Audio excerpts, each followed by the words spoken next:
Aujourd'hui, on a de la chance, on vit dans la meilleure époque pour pouvoir s'extraire du système bien cadré que la société a établi. Pour sortir du lot, il suffit de faire mieux que 99% des gens, ce qui en réalité n'est pas si compliqué, puisque la plupart préfèrent se laisser vivre, se laisser guider par leur peur, n'ont pas de réels objectifs et préfèrent profiter des plaisirs instantanés. En laissant la vie choisir pour eux, ils laissent la place à tous les téméraires qui veulent plus que ça. La vie, c'est des choix, il suffit de savoir ce qu'on veut pour pouvoir faire les bons. Si vous ne me connaissez pas, je m'appelle Tiffany et mon but, c'est de vous aider à devenir le personnage principal de votre vie. Pour poursuivre sur les choix, je vais commencer par là parce que, selon moi, c'est vraiment ce qui drive tout. En fait, vous avez la possibilité de vous comporter comme un personnage principal qui va faire ses propres choix, ou alors, d'être un PNJ, une victime qui va subir tout ce qui se passe dans son monde. Ce sont tes choix qui font que tu es là où tu es aujourd'hui. En fait, chaque chose dans la vie que tu décides de faire ou de ne pas faire, vont t'amener là où tu es aujourd'hui. En fonction de si tu choisis plutôt bleu ou plutôt rouge, tu as l'opportunité de choisir un chemin différent qui va t'amener à une vie différente. Je fais une petite référence à Matrix, mais dans des choix un petit peu plus bêtes dans la vie de tous les jours, que ce soit au restaurant, quand tu laisses quelqu'un choisir pour toi, potentiellement tu vas tomber sur un plat qui te plaît, parce que la personne te connaît bien, et donc tu seras content, mais potentiellement, tu vas tomber sur quelque chose que tu n'aimes pas du tout. Ou alors, tu seras satisfait de ce que tu as, mais quand tu verras son plat à elle, à cette personne qui a choisi pour toi, tu te diras: «Ah, j'aurais bien aimé, en fait, ce plat-là, ça m'aurait plus plu». Mais comme tu as laissé le choix aux autres, que tu n'as pas pris la décision pour toi, tu passes à côté de cette opportunité. C'est un petit parallèle, encore une fois, pour te dire que dans tous les choix que tu fais, tu peux soit être l'acteur, soit être la victime, et il n'y a que toi qui peux changer ça, qui est responsable de ça. Au-delà des plats que tu prends au restaurant, il y a les choix qui sont vraiment importants et déterminants dans ta vie. Et cela, tu as besoin d'avoir un véritable objectif pour pouvoir bien choisir. Parce que c'est compliqué de savoir quoi choisir si tu ne sais pas vers où tu veux aller. Et donc pour ça, j'ai déjà fait une vidéo dans le passé qui s'appelle «Regarde ça si tu te sens perdu», que je mettrai quelque part dans la barre d'infos, que tu retrouveras et que je t'invite à aller checker si tu n'as pas trouvé d'objectif, si tu ne sais pas quoi viser. En tout cas, si tu veux avoir une vie différente de la majorité, il faut faire les choix que la majorité ne feront pas. Il y a une phrase qui dit «choix difficile égale vie facile» et «choix facile égale vie difficile». En gros, ce que ça veut dire, c'est que si aujourd'hui tu fais le choix facile, le choix de la procrastination, le choix de la flemme, le choix de tout simplement ne pas faire ce que tu as à faire ou de te laisser surmonter par tes peurs, par tes doutes, potentiellement tu vas le payer plus tard. Tu vas subir les conséquences de ne pas avoir fait le choix difficile, d'avoir choisi la simplicité au moment T, et plus tard tu le payes. Alors que si tout de suite tu choisis de faire les choses, tu choisis de t'y mettre à fond et de ne pas abandonner et peut-être te mettre à dos certaines personnes, plus tard tu pourras te remercier parce que ça t'aura apporté des bénéfices qui sont juste immensément plus grands que les sacrifices que tu auras dû faire au préalable. Il y a eu un moment où j'étais persuadée, comme beaucoup je pense, qu'il fallait être exceptionnel pour réussir et que sans ça, on était tous des moldus et qu'il y avait que quelques élus qui pourraient devenir sorciers. Alors qu'en fait, c'est l'inverse. Si les personnes sont exceptionnelles, c'est parce qu'elles ont choisi d'être exceptionnelles. Elles ont travaillé dur pour ça, mais c'est possible. Et toi, tu n'es pas plus bête que ton voisin, donc pourquoi est-ce que tu ne pourrais pas réussir? Tout ça, c'est juste une question d'objectif. Si t'as pas envie d'être une superstar, ou sorcier, sorcière en l'occurrence, tu ne deviendras pas ça. Mais tu pourras devenir autre chose qui toi, te fait te sentir bien et fait que tu as réussi dans ta vie. Et ça, c'est exceptionnel. Parce que les gens qui sont satisfaits de leur vie et qui disent, sincèrement, hein, pas ceux qui vont le dire juste par ego, mais ceux qui disent sincèrement, oui, je suis satisfait de ma vie, je suis satisfait de là où je suis et je peux dire que j'ai réussi. Et encore une fois, ce n'est pas une question uniquement financière, c'est juste se sentir bien, se sentir heureux, se sentir en paix avec soi-même. C'est ça pour moi aussi, réussir dans la vie.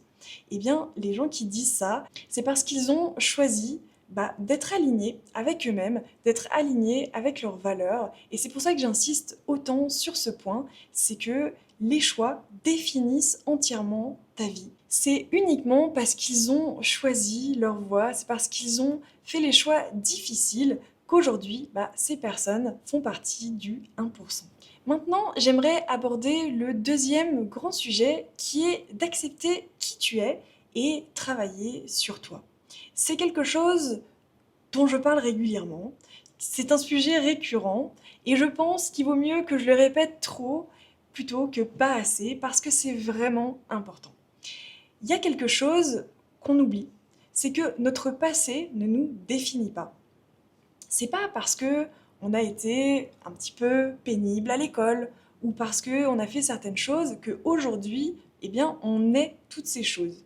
On peut changer, tout peut changer, le monde évolue en permanence et donc c'est pas parce que tu as fait une certaine action à un moment donné que tu es toujours la même personne et que tu as toujours le même point de vue.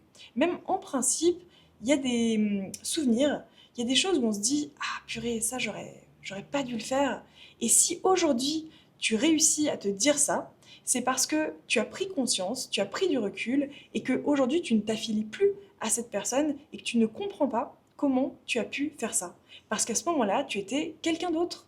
Tu as simplement évolué parce que le monde est en constante évolution. On peut le voir à peu près partout. Si on regarde autour de nous, même si on regarde une plante, eh bien, elle ne reste jamais à la même taille que ce qu'elle était. Elle continue toujours de pousser ou alors, eh bien, elle fane et elle se transforme en terre, etc., etc. Ce que je veux dire par là, c'est que tout change perpétuellement, mais la seule chose sur laquelle eh bien, tu as le contrôle, c'est toi-même. Je répète assez souvent que c'est bien d'être égoïste, et par là, je précise encore une fois que c'est pas se faire passer avant et les autres, on s'en fout, on leur marche dessus, mais plutôt qu'en fait, si tu n'es pas égoïste, ça veut dire que tu n'es pas vraiment honnête avec toi-même parce que tu vas faire les choses pour les autres, parce qu'ils voudraient que tu fasses quelque chose comme ci ou comme ça, et du coup, tu vas pas faire les choses parce que toi, tu les aurais fait de cette manière. Et en ce sens, eh bien, se faire passer avant, c'est ça. C'est respecter ses valeurs avant de respecter les valeurs des autres. Selon moi, être égoïste, et comme j'ai envie de vous le transmettre, c'est être plus honnête, plus vrai, plus toi-même en fait. Et ça veut dire surtout moins faux cul. Et il me semble, je peux peut-être me tromper, mais il me semble qu'il n'y a pas beaucoup de personnes qui aiment les faux culs. Donc même en faisant ça, eh bien, tu fais quelque chose qui va plaire aux autres. J'ai moi-même mis fin à certaines relations dans ma vie, certaines de près de 20 ans. Donc autant vous dire que ça représentait beaucoup pour moi et que ça n'a pas été un choix facile, mais j'ai senti à un moment donné que on n'était plus alignés, qu'il y avait des non-dits qui étaient en partie de ma faute, que je m'étais fourvoyée et que je n'étais pas honnête avec moi-même. Et donc, j'étais plus à l'aise. Je prenais trop sur moi et ça ne me rendait pas heureuse. Donc j'ai choisi tout simplement de dire au revoir à certaines personnes, de couper les ponts. Et aujourd'hui, je me remercie grandement d'avoir fait ce choix parce que si je ne l'avais pas fait, je ne serais très certainement pas ici. Et littéralement, je ne serais certainement pas en Malaisie. Je ne serais pas avec la personne qui partage ma vie. Et ça serait quelque chose que je sais, je regretterais. Et donc, j'ai appris qu'il y a un moment où tu peux pas être quelqu'un d'autre. Si tu veux vivre pour toi, si tu veux vivre pleinement, si tu veux être heureuse, eh ben, t'es obligé de faire des choix qui sont difficiles pour être toi-même, pour être à l'aise, pour être aligné. Et donc, tout ça, c'est un travail sur soi qui est perpétuel, hein, j'ai pas fini, mais aujourd'hui, je suis quand même très à l'aise quand je dois choisir et quand je dois parler de mon passé, j'accepte les choses, je sais que ça ne me définit pas et au contraire, eh bien, c'est ce qui me fait avancer et c'est ce qui me fait être ici aujourd'hui. D'ailleurs, ça me fait penser à un truc, c'est que on a souvent tendance à se comparer aux autres et je vous dirais bien de ne pas vous comparer aux autres, même si en soi c'est un bon conseil, c'est assez difficile parce qu'en tant qu'humain, eh ben, on a besoin de se comparer pour savoir, pour jauger, pour mesurer, c'est tout à fait naturel. Mais au moins vous le faites, au mieux vous vous portez, et si vous devez vous comparer, bah, faites-le plutôt avec vous-même. Il y a une phrase qui dit que dans une course, le deuxième se concentre sur le premier alors que le premier se concentre sur la victoire. Ça montre bien qu'il y a une différence entre celui qui a envie d'être meilleur que l'autre et celui qui a envie d'être meilleur que lui-même. Ensuite, pour faire partie de ce fameux 1%, il y a le fait de toujours apprendre, de continuer à se former, même une fois sorti de l'école. Si tu aimes passer tes moments libres à t'amuser, à profiter de la vie, du moment présent et tout, c'est très bien. Et si tu es à l'aise avec ça, à le faire tout le temps, c'est super. Maintenant, je pense que si tu es là, si tu regardes cette vidéo, c'est que tu as envie de quelque chose d'un petit peu différent. Apprendre, se former, c'est investir en soi.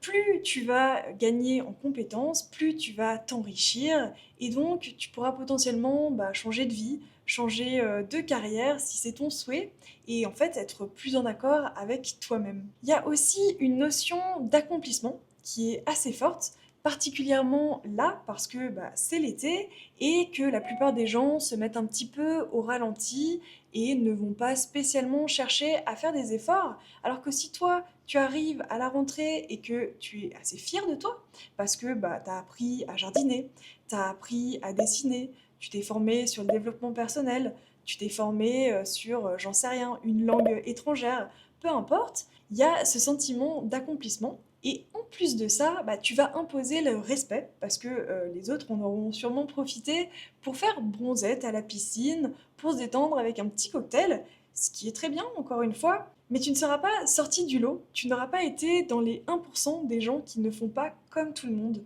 Et encore une fois, ça va te servir à vie. Cet investissement en toi, il te sert pour toujours. Alors évidemment, tu peux toujours enrichir tes compétences, continuer à apprendre et devenir un expert. Et même encore, si tu deviens un expert, il y a toujours des choses à apprendre sur tous les sujets.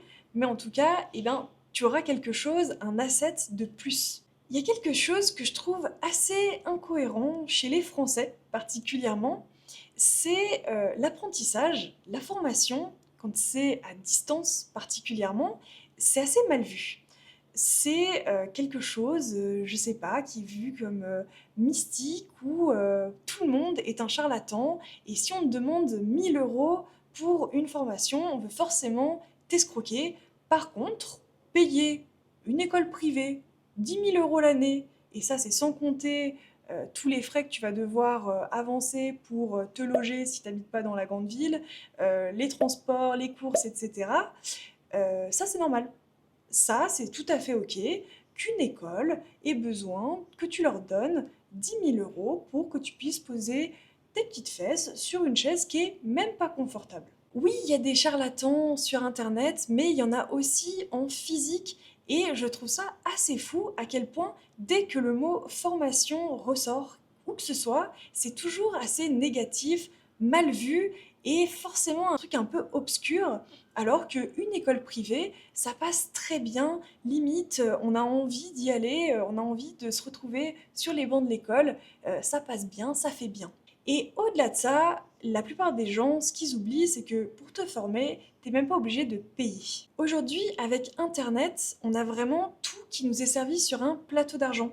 C'est aussi pour ça que j'ai commencé cette vidéo en disant qu'on était à la meilleure époque pour pouvoir se sortir de la situation dans laquelle on est actuellement. C'est que tout est à disposition et même si jamais tu n'as pas d'ordinateur, tu n'as pas de connexion Internet, eh ben, tu peux toujours aller dans une bibliothèque. Les bibliothèques sont toutes gratuites et il y a même souvent des ordinateurs dans les bibliothèques que tu peux utiliser librement. Et si jamais tu en as marre d'aller à la bibliothèque ou que tu aimerais pouvoir te former davantage avec une formation payante, un accompagnement ou quelque chose qui sera vraiment pas gratuit, tu peux très bien, au lieu de demander à Noël ou à ton anniversaire des vêtements, une console de jeu ou quelque chose qui ne va pas te permettre d'investir en toi sur le long terme, tu peux soit demander de l'argent directement et le mettre de côté, ou alors demander à tes proches s'ils sont d'accord d'investir avec toi sur cette formation ou sur un nouvel ordinateur, quelque chose en fait qui va simplement te permettre d'avancer.